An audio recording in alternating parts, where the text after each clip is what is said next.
My YouTube channel school education. ఈరోజు మనము ఈ వీడియోలో ఇంగ్లీష్ గ్రామర్లో ఉన్న ఒక ఇంపార్టెంట్ అయిన టాపిక్ గురించి తెలుసుకుందాం. అది ఏంటంటే పార్ట్స్ ఆఫ్ స్పీచ్. ఈ పార్ట్స్ ఆఫ్ స్పీచ్ అనేది ఇంగ్లీష్ గ్రామర్లో చాలా ఇంపార్టెంట్ రోల్ అనేది చేస్తుంది. ఓకే, ఇప్పుడు మనం పార్ట్స్ ఆఫ్ స్పీచ్ గురించి నేర్చుకుందామా? Parts of speech.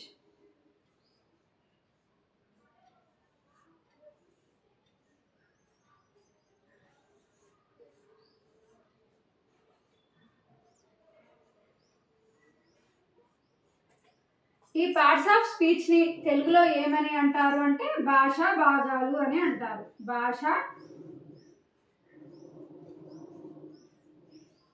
భాషా భాగాలు అని అంటారు. అసలు పార్ట్స్ ఆఫ్ స్పీచ్ అంటే ఏంటి? మనము ఈ పార్ట్స్ ఆఫ్ స్పీచ్ లోనే మీనింగ్ అనేది మనకు అర్థమవుతుంది. పార్ట్స్ అంటే తెలుగులో ఏమని అంటారు? భాగాలు అని అర్థం. ఏంటి పార్ట్స్ అంటే? భాగాలు. అండ్ అది స్పీచ్ అంటే మాట్లాడడం. మాట్లాడడం అంటే మనం మాట్లాడే మాటలు భాగాలుగా విభజించడం, దాన్నే పార్ట్స్ ఆఫ్ స్పీచ్ అని అంటారు.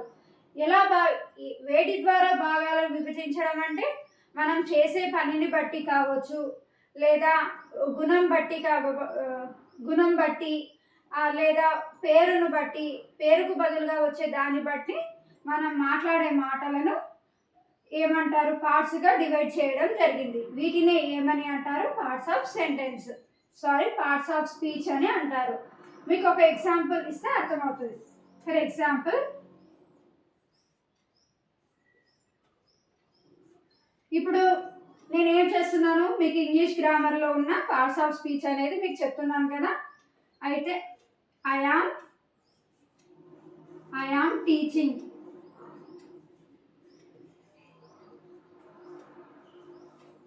నేనేం చేస్తున్నానంటే మీకు టీచింగ్ చేస్తున్నాను. ఇందులో ఎన్ని భాగాలు ఉన్నాయంటే మనం అబ్జర్వ్ చేసినట్టే ఐ ఒక భాగం, యామ్ అనేది, టీచింగ్ అనేది, ఇలా 3. ఈ ఒక్క సెంటెన్స్లో మనకు 3 భాగాలుగా విభజించడం జరిగింది. ఒక్కొక్క భాగము ఒక్కొక్క పార్ట్స్ ఆఫ్ స్పీచ్ కింద వస్తుంది. ఐ వచ్చేసి ప్రొనౌన్. ఐ వచ్చేసి ప్రొనౌన్. అండ్ యామ్ వచ్చేసి వర్బ్. ఎలాంటి వర్బ్ అంటే హెల్పింగ్ వర్బ్ లాగా పనిచేస్తుంది.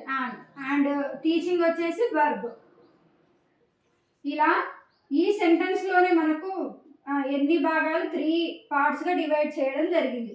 ప్రొనౌన్ అని, వర్బ్ అని, ఇలా 3 పార్ట్స్గా డివైడ్ చేయడం జరిగింది. ముందు క్లాస్లో మీకు చెప్తాను ప్రొనౌన్ని ఎలా గుర్తించాలి, వర్బ్ని ఎలా గుర్తించాలి, హెల్పింగ్ వర్బ్ని ఎలా గుర్తించాలో ముందు క్లాస్లో డిస్కస్ చేద్దాం. ఇప్పుడైతే మనం పార్ట్స్ ఆఫ్ స్పీచ్ యొక్క బేసిక్స్ మాత్రమే నేర్చుకుందాం.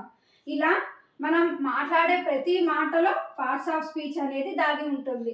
అందుకే ఇంగ్లీష్ గ్రామర్లో పార్ట్స్ ఆఫ్ స్పీచ్ అనేది చాలా ఇంపార్టెంట్ రోల్ అనేది ప్లే చేస్తుంది. అండ్ ఇప్పుడు మనం ఈ పార్ట్స్ ఆఫ్ స్పీచ్ చెప్పే కంటే ముందు కొన్ని బేసిక్స్ నేర్చుకుందాం. ఏంటివి అంటే సెంటెన్స్ అంటే ఏంటి, వర్డ్ అంటే ఏంటి. ఇక్కడ మనం ఈ ఎగ్జాంపుల్ తీసుకున్నా కదా, ఐ యామ్ టీచింగ్ అనేది 1 టైప్ ఆఫ్ సెంటెన్స్.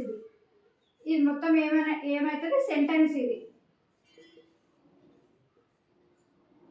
ఇలా సెంటెన్స్ అంటే ఏంటి? సెంటెన్స్ అంటే గ్రూప్ ఆఫ్ వర్డ్స్.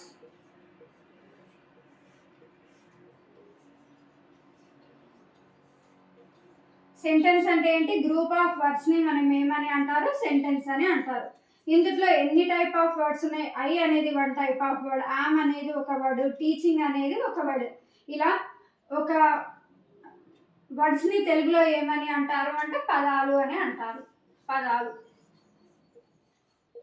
సెంటెన్స్ ని వాక్యము అని అంటారు.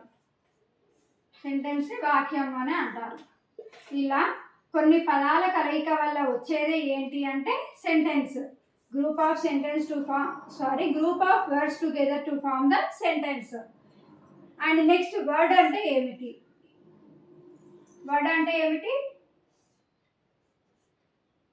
Group of letters.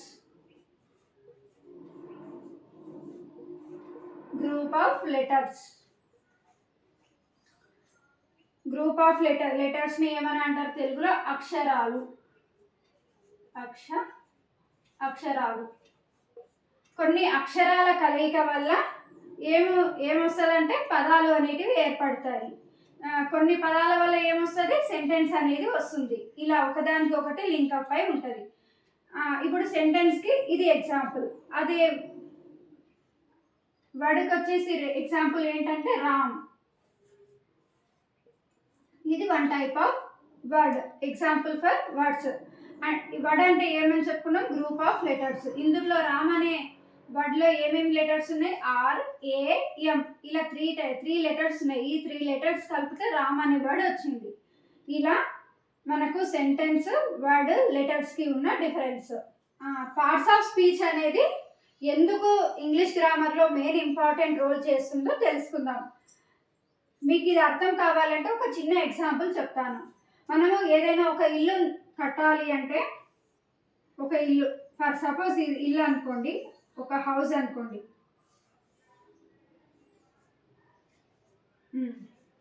ఇది ఒక ఇల్లు అనుకున్నాం. ఈ ఇల్లుని కట్టాలంటే మెయిన్గా మనకు అవసరం ఏంటంటే బేస్మెంట్. ఈ బేస్మెంట్ అనేది కరెక్ట్గా ఉంటే మిగతా హౌస్ అనేది మంచిగా ఉంటుంది. ఇన్ కేస్ బేస్మెంట్ అనేది బాగలేకపోతే హౌస్ అనేది మంచిగా రాదు.